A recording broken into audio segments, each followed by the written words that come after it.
OMG, aren't we loving the whole but his email scandal, folks? Yeah, I am so here for it. So from the beginning, on Saturday, Orangina was like, Musk needs to be more aggressive. And then on Sunday, Musk posted a warning on X telling federal workers they would receive an email telling them they had 48 hours to send him 5 bullet points detailing what they did last week. And failure to respond would be taken as a resignation. He did. Well, nobody's on X anymore because since baby man Musk took over, it's a playground for snozzies. So when the email went out, everyone was like, is this spam? Because it's cray-cray. And lots of the agencies were like, yeah, it's fake. Keep it moving. But then HHS, the Department of Health and Human Services, was like, this is real. Respond by 11:59 on Monday.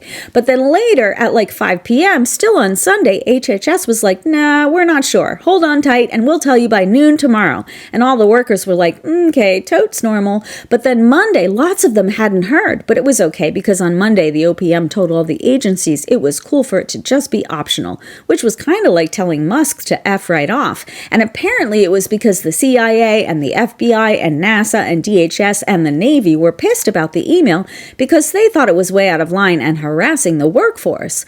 Also, hysterically, users were like, hey, Muskrat, the Doge email system you set up says it's voluntary and resignations of federal employees must be voluntary, so you should go pack sand.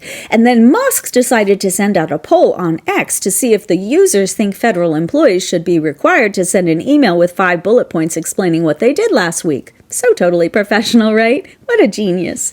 Then, when Trump was with President Macron, he said he loved Elon's justify your job in an email idea because it would totally expose all kinds of people who are just lying around. And when they can't come up with 5 bullet points, they'll get fired. Easy peasy.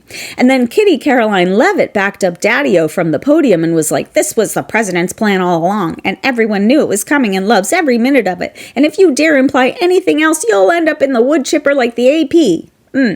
So then Elon was like, I won't back down. So he posted, subject to the discretion of the president, all the people who didn't succumb to my harassment will be given another chance. Failure to respond a second time will result in termination.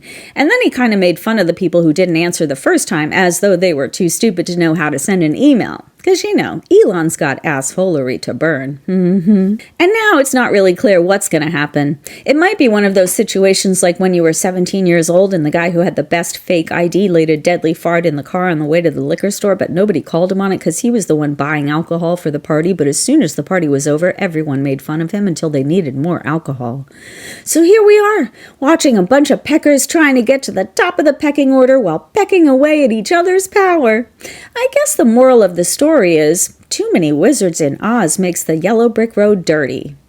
Or maybe just never answer an email from Elon Musk. Well, peckers, have the day you deserve.